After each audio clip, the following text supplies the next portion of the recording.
Hey, you. Yeah, you over there. No, not the invisible guy over there. I'm talking to you watching this video. Hey, come on in. Welcome back. It's time for one of the final updates of the space. And as always, thanks for joining me. We're going to take a walk down the long corridor that's going to be adorned with some really cool artwork, which I'll show you in this, one of the final updates of the collection. So thanks as always for spending some time with me. As you can see here, we started with a very cool new fan, not that brass like that was over there on the other side, although I am changing all four of them. And welcome back. I'm going to show you some of the changes. We finally have the access control here. So you do your pop, gets you in. Or if you're just going to do a little gift perusing, there'll be the window kit here that's yet to be installed, and then you're good to go. That's for the employees. So anyway, are you ready? Are you ready for one of the final? Well, let's go inside and see what we got going on. I had some music playing, and as always, I have to be mindful that, you know what? I can't have any background music because then it's going to be a copyright claim, a copyright strike. So here we go. Now you've seen this already. I still have this covering. Now we're actually shooting for the first week in December as an official opening. So let's hope that that's the official date. Now you can see here, this is an exit. So when you have access control, it says wave to open. I haven't turned them on yet, but that's for your magnetic lock. And up there is the sensor. So if you're leaving, let's say you came in here and said, I'm not paying $29.99 to get in. That's way too expensive. So then it's okay, so you walk out of here and you either wave or you just hit the sensor, the mag lock unlocks, and on to your merry way. Now, in here we have another access control point. You can see here. Once you've fulfilled the requirements, mainly paid, you'll be buzzed in. You'll be allowed to enter. So you'll get buzzed in, bzz, and you will enter. Oh, wow. You know what? I still have music playing. Dang. It's classical. I'm going to have to do the volume control and shut it down. So now you're in, but I'm going to show you something else. I'm going to have to hit these volume knobs because who knows what's going to be claimed. I'll try to talk over it. So over here, one of the new additions is you can see the cameras. The person sitting here will have access to monitor. Now, what's interesting is when you come in the front, these cameras will track your every movement.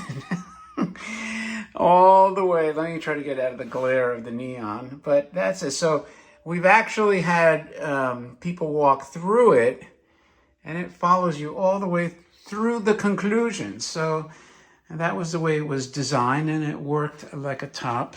No problems there.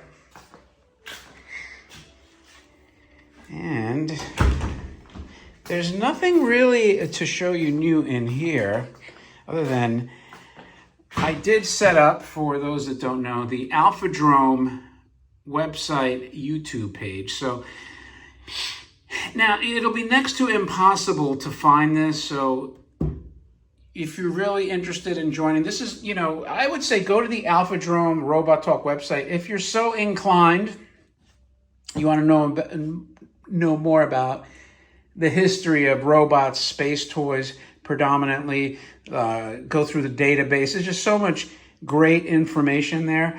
The YouTube channel was established mainly to do video representation of the database that's already existing. So in other words, if there's good toys, you can eventually log on there, and I'll try to do it in chronological order. Start, say, with the Lilliput and just do more professional videos just of the product with historical descriptions. So that's the main thrust of that channel. So if you're interested, you could either email me if you can't find it, because setting up something new on YouTube, it's buried and you'll never find it. So you could either go to the Alphadrome, just type in Alphadrome Robot Talk, it'll pull up and you can see it that way. There's a thread. Maybe I should ask Brian to pin it for me.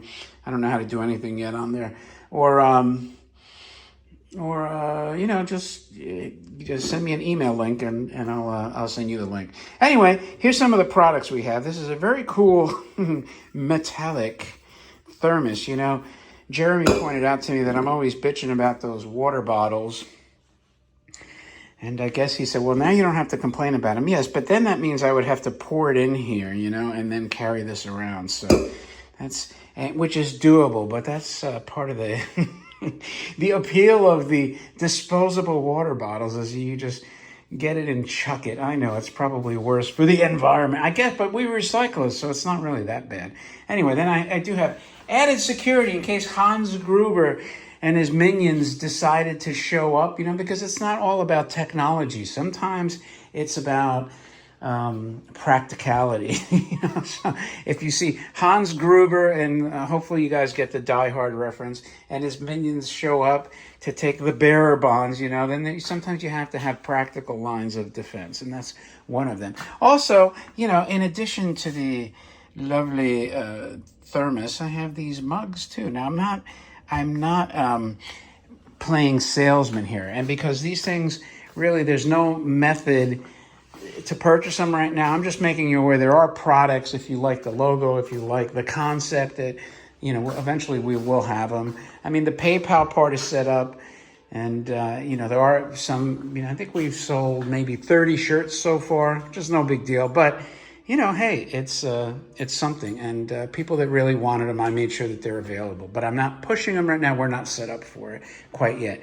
So as you can peek here, I'm not going to show you all the toys, but some cases I will. Some cases have to remain a mystery. This missing spot here, I do have the final poster. It just has to be hung. And there's a lot of artwork in here. So I'll go through some of the new artwork, which you can see there, as a matter of fact. But for instance, here's one of the cases. I just don't want to give too much away, and the top isn't going to remain like that, but here is just some of the toys.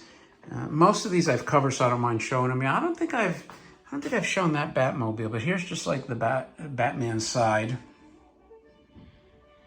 Boy, I hope that classical music doesn't get picked up. Man, that would suck if I get some kind of like, you can't play this because there's some whatever Chopin or Mozart playing.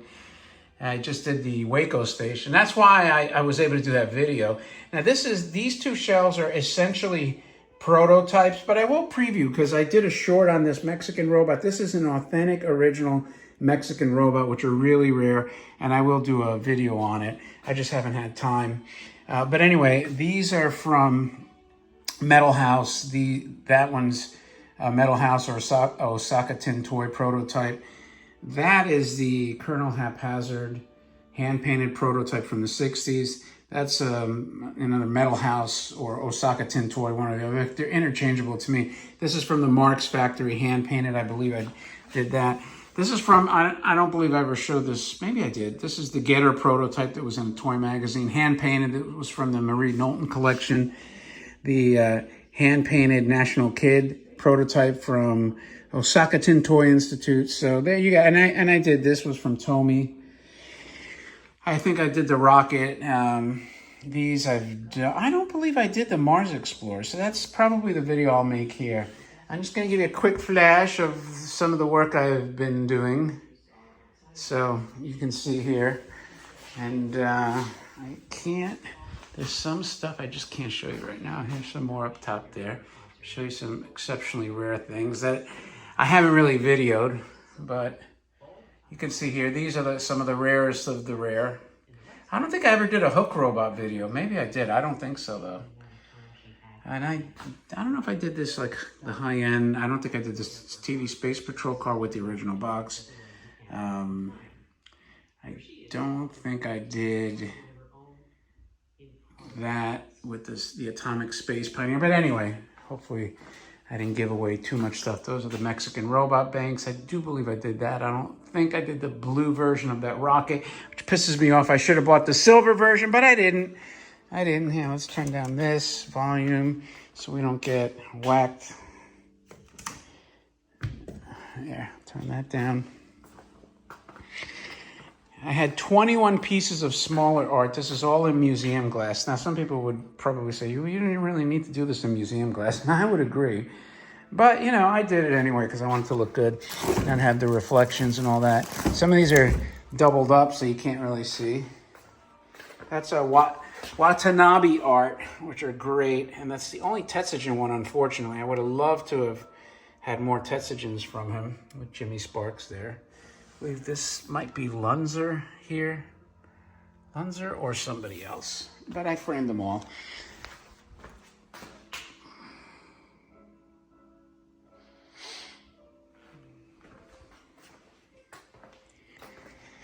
There's nothing new in here other than... I'm going to pause this for a sec. I'll be right back. Anyway, I was saying there was really nothing changed in here other than the fact the sound system has been greatly improved. And the way we did that was, believe it or not, just changing a cable from that in-wall mounted subwoofer. The cable that was used was creating a lot of static. So when I played that old movie, I think it was called Giga or something like that, it was actually good. Despite what John said, I thought it was pretty cool. In fact, I'm going to buy the DVD if I find it. Anyway, it was causing a lot of static and noise. So I wasn't playing it with the amp turned up with the subwoofer. So now, though, with that added benefit, or that's, you know, the subwoofer and the amp turned on, the sound sounds amazing, like completely different. And you get the vibrations like you would experience in a regular movie theater or just with any subwoofer with the bass. And that's all she wrote on that. And this, the same, everything's the same in here. There's one little issue when I talked to my restorer, Mike. He's going to come down. We're actually getting a lot of machines delivered towards the end of November, and that's going to be just prior to the kickoff date. So, man, keep your fingers crossed that it's all going to work, but we have to touch up the little wheel that makes the light travel from here to here. It has to be tweaked, so hopefully we can get that done. One day, I'll plug this in and I'll show you. It's pretty fun to play, keep this on the track and steer it back and forth. It looks easy, but it's a little bit harder than it seems. And then I guess I'll start unwrapping these soon too. I'm dying to play that Bally Spaceflight and see if it actually works, the sound system. Now, another thing, my brother gave me this tub. Actually, that's the body for the Hank Ghosties robot. The rest of the legs, essentially. And I didn't know that it worked. So, I mean, not worked, but I didn't know. Well, I shouldn't say I didn't know it. There's no moving piece. This is a static display. But I wasn't sure they were missing. I thought they might have been in this box with the head, but they weren't apparently. So that would have been a surprise. Now, I will show you, here's something cool. I set up, this is the battery toys. You can see here, I don't think I ever did the Apollo scooter. Maybe I did. Apollo scooter is very rare. The Happy Uncle. That's another one I'll have to show. I definitely didn't do the Happy Uncle. And I was having a hard time trying to figure out who the hell am I going to put with that Superman. But now I realize I'm just going to put some cars in there. Here's the record-breaking infamous Popeye tank with some other Popeye toys. And some more Popeye toys with Topo Gigio. And again, this is the battery toy section starting to take shape. Of course, I'm going to be woefully short on all the space that I need. So I'm putting in what are essentially my favorites. Then I have to go, to that case. So I'm going to start with the bears on the left, and down next to Nutty Nibs, I'm going to have to find probably like Gino the Balloon Blower, like a Pat O'Neill, all the other characters. And then over here we have essentially nothing. It's all the same. And here from a display standpoint, I have the pinballs covered back up because you already saw them. But here's the monster toys. Just kind of give you a brief. Now I have Ogon Bat in here because quite frankly, they look monsterish and I really just don't have the space. Now, I've added a lot since I did a photo that a lot of people commented on. I added King of the Jungle over there, which I have to do. I'll do a video on that. Let's see. What haven't I done a video on in here? I don't think I did the Ogon Bat wind-up. I don't think I did the battery. I'll have to look. I don't think I did any of the... Oh, I did the Frankenstein, but none of the other. But these are the ones from 1991, the Metal House, Universal Monsters, so I'm not as compelled. I know I did the pirate ship.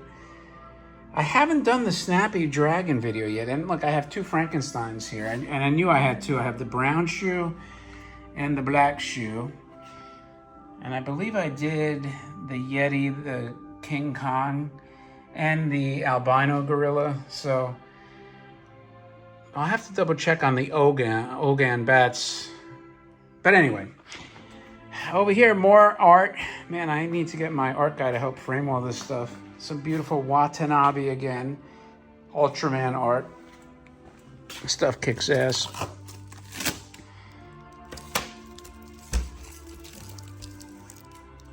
Just gonna bear with me here. I'm gonna flip this around. Get a close up there. You know, finding a home for this will be a challenge, but see how many pieces I have here. This is more stuff to unpack that I've more or less ran out of room on. And here's some, I'm gonna flash you these cases. I have some more, I'm not gonna show a lot of these. I added some in here, but I have more Yamashitas and Shibakins coming, so, but I do have the top sort of reserve for the John Rig Customs, my favorite metal ones, some of the Paul Beesmore, Hank Gosseys. So we'll see if I can integrate everything. I believe this case has a few additions. I did add some non-Astro Boy toys, but I mean, I don't think you guys have seen this anyway. And man, I tell you, if you want to, I haven't done any of the Tetsugens that I can actually do. Here's some of the amazing stuff from Mandarake, like the remote control, the first ever brown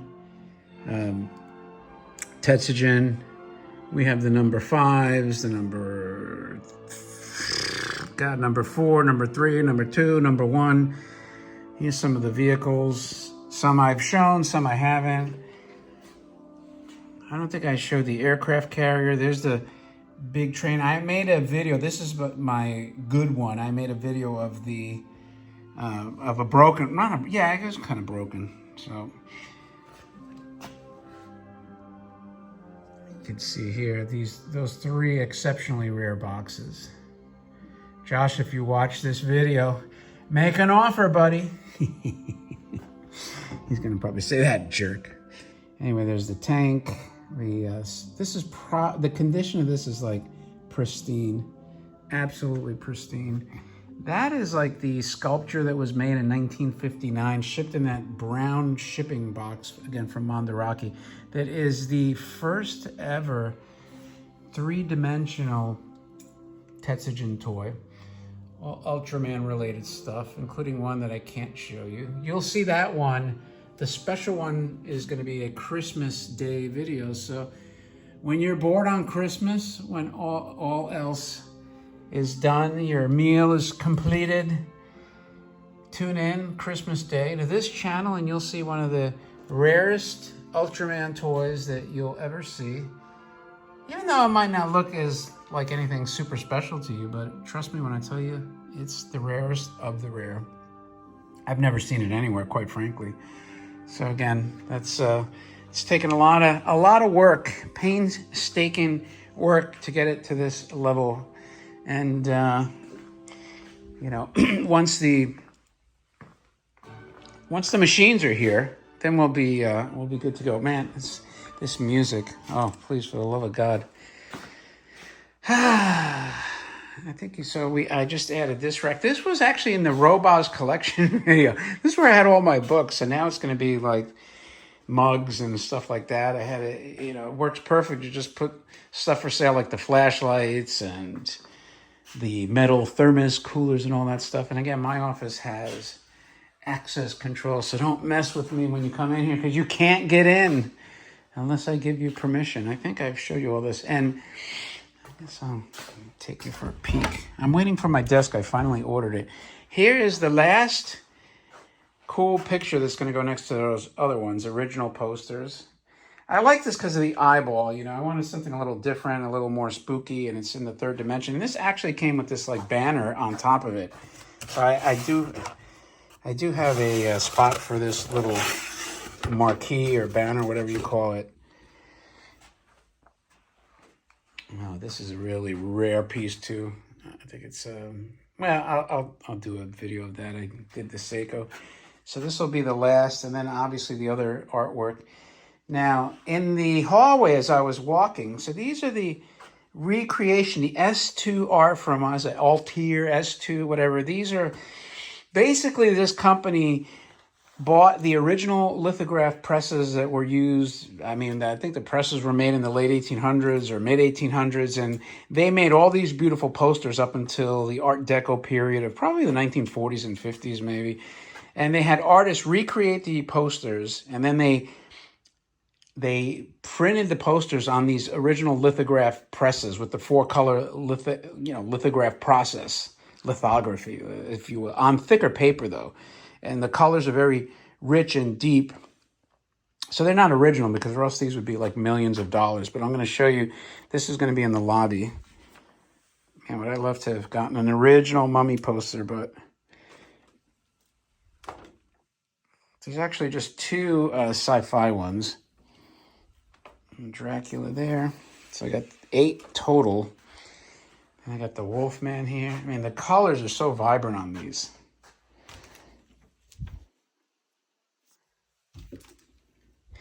Now, I'm going to do, before I hang this one, I'm going to do a comparison between this and the original one that I purchased. I could see some difference, obviously, having the original, you prefer the original, but if you'd never had the original and you saw this, you'd be like, man, that's not bad. And they never did Forbidden Planet for some reason. And then finally, over here, I have now 2 screens. So I have the 19 cameras in the collection itself, but then I also have a screen showing the exterior camera. So I'll be able to see what's going on, both interior and exterior. And there's the cases. And again, I have access control there. So it's better safe than sorry, as they say. Now, just to give you an idea, these are just doubles. Yes, and you can come in here, and if you say, hey, can I buy a non-stop robot in the original box? Can I buy a Tremendous Mike? Can I buy a Radicon or a Target in the original box? Can I buy a Jupiter robot? I'm going to say, yeah, they're right there, man. Pony up the dough. You can buy whatever the hell you want. And that's pretty much it, And once you do all that good stuff, we're going to wave you off and say, see you later. We're going to leave. I'm going to call it a day. So that is a look at the latest. And you know what? I'm gonna show you one other thing if it's not raining. Well, I got to make sure I have a key to get back in here. I think I do. Bear with me. Yeah, hopefully it works. So, remember I told you they were starting to paint. And you can see here, I'm going to show you how the painting's coming along.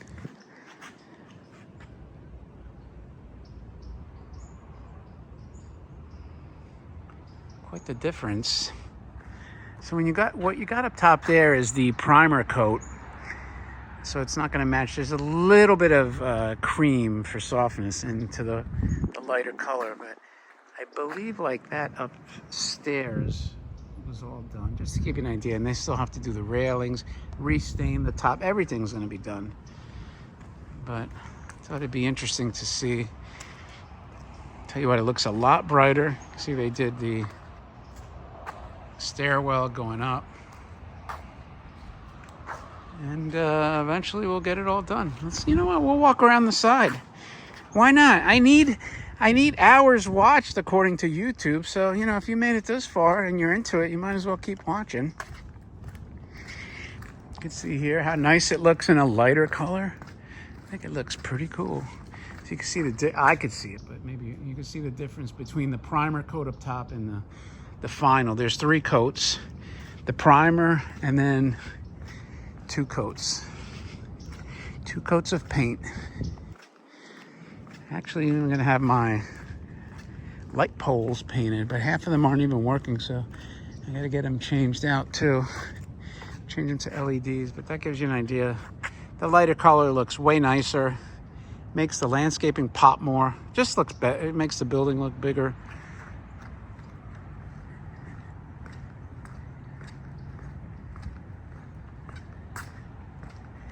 I think on this side, they put the primer all the way.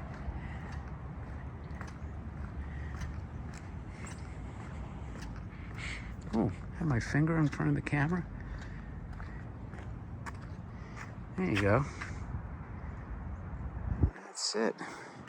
Oh, look at that. See what I mean? Like, look at the red against, where is it? What am I trying to tell you here? There it is. See how that red looks so much more vibrant against the white. But anyway, my friends, that's it. Thanks for your time. I think we went well over 20, but like I said, I could use the hours watch. So stay attentive, watch, let them play to the end, whether you're watching it or not. And again, I appreciate your time. If you have any remarks, leave them. If you like it, thumb up the video. If you have any suggestions, let me know. With that, I appreciate it again. And my friends, will talk to you later.